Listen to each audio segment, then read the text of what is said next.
Welcome to the Genius Talk podcast. I'm your host Atul Raj from the bestemailmarketer.com, and today we have Juliana Marulanda with us. Juliana, thank you so much for joining. Thank you so much for having me. Okay, so for our listeners who don't know you, can you tell them who you are and what do you do? Absolutely. So I am Juliana Marulanda. I have been doing operations consulting, operations in all its facets for about 20 plus years now. And I am the founder of Scale Time. And what we help businesses do, small and medium sized businesses grow so that they can scale without losing their profits or their sanity. Okay, why did you start Scale Time and what problem you were solving? So originally, about 8 years ago, when I started Scale Time, what I was really looking at was in operations, like how do you help small and medium sized businesses? Back then, operations wasn't as sexy, right? People were like, "Oh, it feels kind of corporate, or it feels constraining, or it feels, all sorts of things." However, what I saw, especially in marketing agencies, right? They were at the Mhm. vanguard of having teams that were all over the place, right? Geographically independent. So we had nearshoring, offshoring. Before we just called everything remote, right? And the other thing is that the way that the time was distributed between teams was also fragmented, right? So we had full time employees, part time employees, contractors, we had different types of partnerships. So we had strategic partnerships, co-labeling, white labeling, in terms of getting work done. So the thing that I wanted to solve was how do we as organizations deliver on time every time, no matter what your team makeup looks like, right? And really thinking through digital operations of how do we do this? And now it's really evolving into not only sort of the systems and processes that we help with, but also data, right? Because data allows small and medium sized businesses to really compete as they're scaling in no matter what economic environment you are in. If we're able to help you power your performance, you're way more competitive. Okay, so I guess that was the time you become obsessed with operations and systems. Yes, I've been obsessed for quite some time. Okay. So, what type of agencies or businesses do you love helping the most? So there's I would say there's two types of businesses, right? Usually there's the businesses that are a bit on fire, right? They're like, What? yes, meaning, businesses will come to us and they're like, "Oh my god, we're losing clients and we don't know why. We don't know what's going on with our team or performance." Or all of a sudden, right? Like we have one or several people that are leaving us and all of the intellectual knowledge is going with them, right? So we need to put Mm, in processes, we need to put in like performance, or our quality is decreasing or our team is capped out. And like how do we keep our profits while still hiring, right? So they're kind of stressed out, let's say, right? So we have those businesses, and we're really good at helping those businesses and making sure that like they can sustain and grow while still keeping their sanity. And then we have other small and medium sized businesses, usually in the 7 and 8 figure mark, who are growing and they want to keep growing, right? But they've gotten to a place where they're like, okay, in order for us to get to the next level, what do we need to do to scale? okay, what's the first system every agency should take care of before thinking Yes. about building another? Yeah, absolutely. I think project management is really important. And I think at the very beginning, like let's say if you're a solo entrepreneur, right? But you need to start delegating, right? Like maybe you're delegating to freelancers or whatnot. Having something really simple with task lists so that you can see what the team is starting to do. Also, so that the team could follow along. So you're not asking, like, hey, what's going on, right? Where are you at with this is hugely important. As you start getting bigger, then your project management starts getting more robust, right? Like we start putting in proper workflows. We start tying it to billing, right? So, depending on how you're getting paid, it's like, okay, are we hitting this milestone? Are payments coming through? How profitable are our projects or retainers? And you can only really do that with proper project management and timekeeping, right? So that we can start to measure the profitability of our projects, our clients, our services, right? As you start getting larger, right? And then we get to a point where project management becomes a tool for knowing like the capacity of our team, making sure that we have a good culture, making sure that they're not burnt out so that we can keep track of their workflows. And if we have good, you know, sales management as well, then we can start projecting when we need to hire. Right. So it's not just a guessing game. Then we're like, oh, right, we may need another media manager. Right. So, but how do we know that? Yeah, Because we because actually are looking at the capacity and then yeah, our yeah, sales velocity and whether or not, like we can whether or not we're going to need this person full time, part time, right? Or yesterday, right? yeah, I mean, usually if it was yesterday, you'll feel it, but you yeah, can yeah. also, be able to project out into the future. So I would say project management is one of these things that allows you to be way more profitable in your organization and also like scales and sophistication as you're growing, but it's important to put stuff in place sooner rather than later so people start to develop habits. So are you recommending productization services, right? I think when you put these things together, you absolutely productize your service. Okay, okay. So I guess when you productize, we have to be niche specific, like who we are helping, like very laser focused. Like, what do you think? I think it's way easier, right? So, for example, when you have a specific niche, right? It's a lot easier to productize a service, especially because for example, like let's say your niche is manufacturing.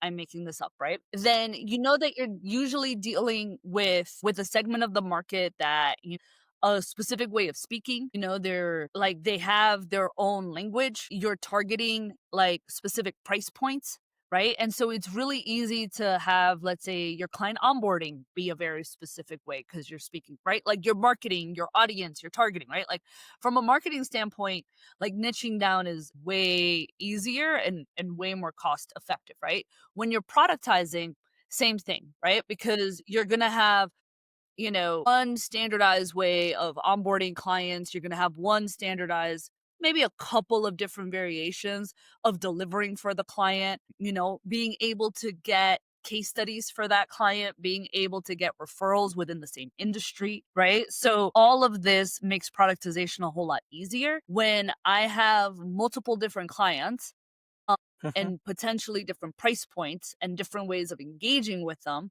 I can productize, but then it's almost like I'm going to have different SKUs of that product if it were, right? Like I'm going to then have, okay, so maybe it's for manufacturing, but then also let's say I have the same service, but I'm also doing manufacturing and let's say legal, right? Mhm. Well, for lawyers, you're probably going to have to make adjustments to how you do things because there's a lot of different types of compliance, right?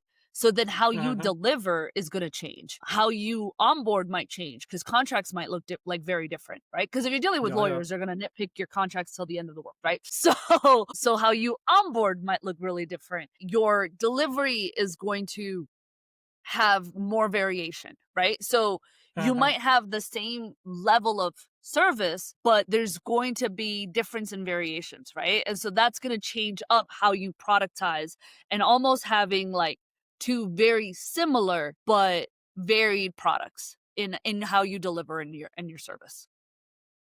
And yeah, it's much more easier to deliver, right? Yes. Yeah, yeah. And if you don't productize, we have to like a lot more thinking and a lot more work. Absolutely. It's just it becomes very a lot of clients they use words such as we're winging it, or it's being organic, or it changes every time, which is something that I would say like always happens at the beginning of a new service, but eventually the more you standardize and productize it, the more profitable it is. The faster your team or yourself is doing things and the Mhm. easier it becomes. Okay, so where do agency owners overcomplicate things the most? I think in trying to do it themselves. And I think that for agency owners, I would say at the beginning, it's trying to do production and sales and strategy and, wearing all the hats. I think once usually people will like let go of production, and then they're still trying to do everything else. And, and then they're like still trying to do account management, because they're like holding on like, man, but the clients really love me. Right. And I often tell marketers it's a branding problem, right? Like if the clients want you, it's because you haven't branded the team, right? So in speaking in marketing Okay. terms, you have to brand the team, right? You have to edify that the team is better than you, Like there's no reason why they should want you, even if the brand name is yourself, right? So for example, like Coco Chanel and Ralph Lauren, right? Like they're brand names, but they're not in the factory, taking out samples and designing stuff and doing things anymore, right? Like it's a brand, but it's not them. So I think oftentimes, there's almost like this escalation of delegation that happens with owners. And so at the beginning, they tend to like let go of the doing of production, right? Or, media buying or whatever type of marketing it is that they're really good at. And then it's account management. And one of the, then it's usually like either sales or strategy, depending on what they're really, really good at. And then kind of like the last thing is really that overarching decision making and strategy that they let go of. So I would say one of the most, things where they complicate it is not being able to delegate throughout sort of that leadership pipeline. Okay.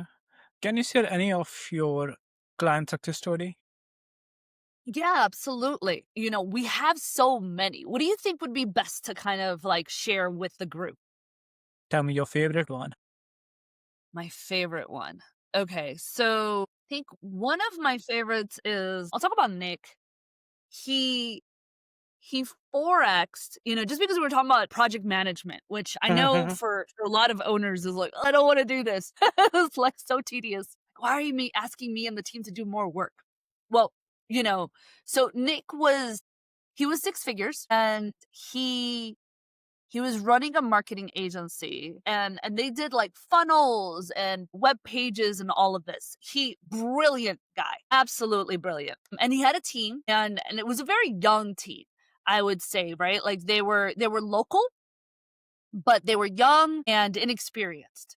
And so one of the things that he put in place was, his project management, his client onboarding, and his client management, right? Like he started to put the processes in place to really productize the service. And what he was able to do was forex his capacity for like his exact team without hiring anybody.